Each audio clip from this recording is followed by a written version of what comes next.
We've been getting lots and lots of emails, so thank you for that. Please keep them coming in, or WhatsApps, either way. LinkedIn messages as well, that seems to be working quite well. We're asking you for your questions about your career, about the upcoming interview, about the job choices you might be having to decide between. Whatever you are facing in your legal career at the moment, and any questions that you have, send them to me. Email me directly at rob@thegrmgroup.com. I am going back to every single person. Please keep them coming.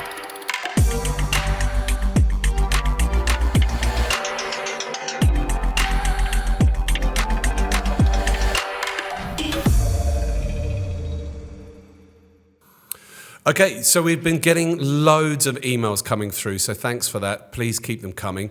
We're getting lots of inquiries from people who have just got little questions about their career, their next step, their interview coming up, and that is excellent. Or people who have had little horror stories, and some of which I will share, and some of which will remain private. But yeah, please keep them coming. Please keep the emails coming through. It's rob@thegrmgroup.com, and obviously those where it's a topic about their career where I feel like it's something that others can learn from, then we'll share it on this weekly update. The first email that I got this week that was something that I thought was really pertinent, and it was actually on the back of the fact that last week we went to see one of the universities here, and we did a career talk for about 125 law students, which went really, really well. We were there for many hours, a lot longer than I thought we would be, but everyone seemed to get a lot out of it. We had a lot of individual chats towards the end, and that's a sort of age bracket and stage of one's career right at the beginning where they want help making choices. So the one question I got through this week wasn't from a student, it was actually from someone in articles, and they're coming up to the end of their 2 years traineeship, and it's really a kind of a what to do next conversation. And it's really important, the next moves that this person makes, and how, it's going to set them up for the rest of their career. And what I was trying to get across to this guy was, I think it's imperative that he stays at the firm post-admission if he can. Now, I know across South Africa and Kenya and Nigeria and other African markets, it's not always easy. There's a lot of turnover at the end of the traineeship, and there's a lot of firms don't keep people on. So sometimes this is taken out of your hands. But this particular gentleman was saying that he probably will be kept on, but he was wondering what else might be out there. So I'm trying to get it across to him, and it wasn't brilliantly explained or the most fluid, so I'm going to give it a go and see, hopefully those of you listening understand what I'm saying. The first 6 years of your career, the first 6 years post-admission, are the most important. They are where you are setting yourself up and you are learning everything you need to learn, but you're setting yourself up for the future, the future choices you will have. If you chop and change around, if you go in-house too early, whatever it might be, you're going to stunt those opportunities going forward.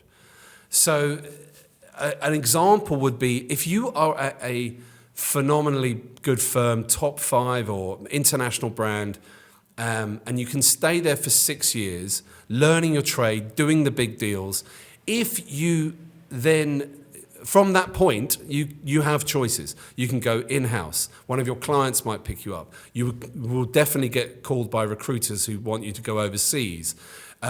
You can always go to a smaller, more specialist firm. The choice is yours. But if you come out of your admission and you immediately go in-house, let's say to a retailer or to a bank, you're starting to limit your options in 6 years' time. You're starting to become an in-house lawyer, which is nigh on impossible to move back to practice. So anyway, in short, what I was trying to tell this young man was, do not be in such a rush to move. Try to think of your 6 years post-admission, your first 6 years. Yes, you're going to make some moves, maybe 1, maybe 2, but they have to be progressive moves. That's where you're really setting yourself up for the future, and in the future you want to give yourself as many options as possible. Don't limit those options. The second email I got this week was from a more senior person. It was someone who's a partner already. Now, this person was looking to move from one small city to the capital city. I'll keep the country out of it for now.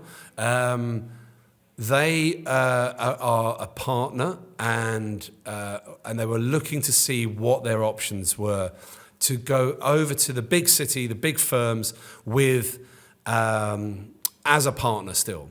So what I had to do with this particular person was, and this is very common, this is something we get asked a lot about, and people fall into two camps: those who are being a bit more realistic and those who aren't.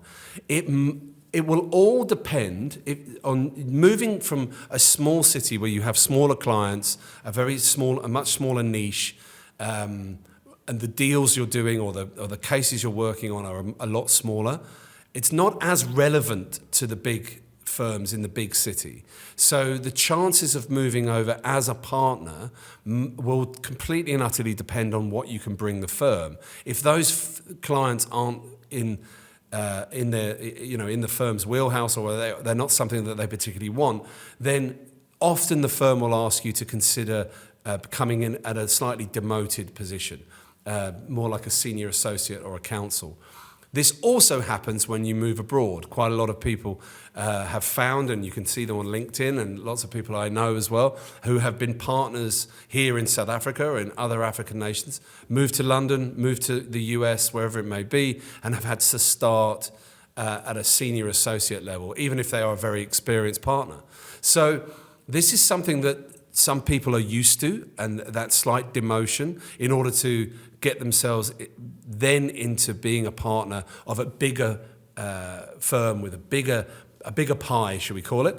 And there's those that aren't really open to it. My advice to this person and to everybody listening here is just be open, because whilst it might look like a slight demotion, it's only very short term. And you will be working on bigger deals, bigger cases with big clients, and when you become a partner of that area, then and that firm, then you're obviously set. Okay, and the last email that I got this week that I thought was worth talking about was from a very senior lawyer who's looking to make another move and wasn't really sure how to go about it, but also from the discussion I had with him, wasn't sure what move should be made and what he wants to do going forward, and does he still want to be doing X and Y and Z. So this particular senior legal professional has obviously made the decision in his head that the next move is imminent and he wants something new, but doesn't quite know what that is. And there are thousands of people in that scenario. And if you're listening to this and it rings a bell, then my advice to him and my advice to you is to get in touch with me. And whilst I don't want this to sound like a sales pitch, I am a certified career coach, and we do have a program of 3 sessions, which I suggested to this particular lawyer that he consider. On the website, which will be listed below, there is an outline of exactly what he can expect over the 3 sessions, and it's just 3. I'm not looking to, we can do more if needs be, but within those 3 sessions, we will really identify exactly what it is he wants to do going forward. It could be outside the law, it could be in the law, it could be at another practice, it could be wherever. But really the purpose of those 3 sessions is really to get to grips with exactly what he wants to do and how to go about doing it and setting out a plan of action to get there. And as well as looking after all the tools of the LinkedIn profile and CVs and interviews and things like that, and then leaning on my connections.